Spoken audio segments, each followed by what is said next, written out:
Before discussing COVID-19, I would like to give you a brief update on the MFF. As you know, in July, we agreed by unanimity the MFF and recovery package, and we need to stay united on this. This financial package is essential for our economic recovery. We need to implement it as soon as possible. Chancellor Merkel gave us an update on the state of play of the ongoing discussion following the last trilogue with Parliament.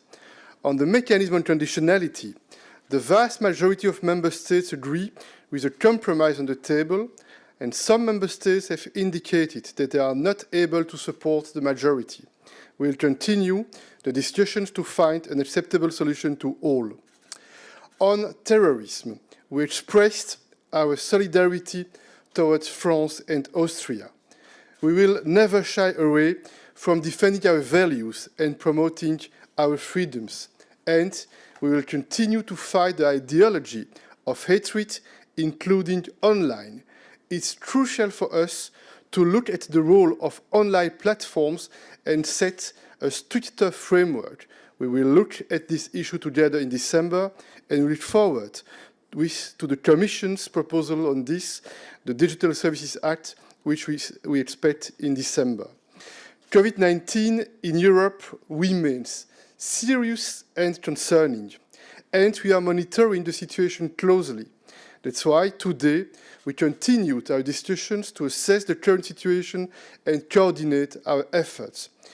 We have seen promising signs since our last meeting, but we remain cautious and vigilant.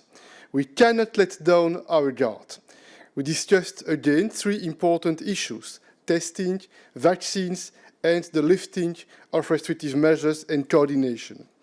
First, on testing, we discussed how to develop a common EU approach for the use of rapid antigen tests. Those tests are complementary to PCR tests in our testing strategies. We need to work towards mutual recognition of tests and their results. For rapid tests, this is based on common criteria guaranteeing their performance. We also discussed national testing strategies and exchanged best practices. Second, on vaccines. The results of recent trials are encouraging. Future vaccines are within reach, and we need to be ready. We agreed to speed up the preparations of national vaccination plans to ensure vaccines are available and affordable to all European citizens once authorized.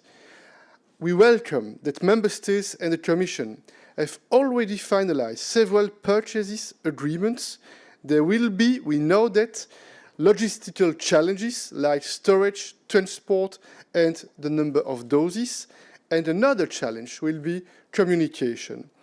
The number of people distrustful of vaccines is growing, and we must clearly communicate their value.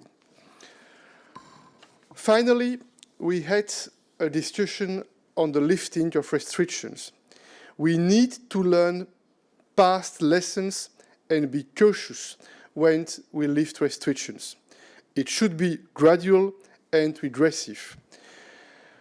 We all want to celebrate the end of the year holidays, but safely. Let's ring in the new year safely. COVID-19 has a devastating human cost. There are family and friends behind all the numbers and statistics. Let's never forget that. That's why we are working 24/7 to defeat this virus. Let's continue to stand together, work together, and support each other. We will follow up at our next European Council meeting in December. Thank you, Mr. President.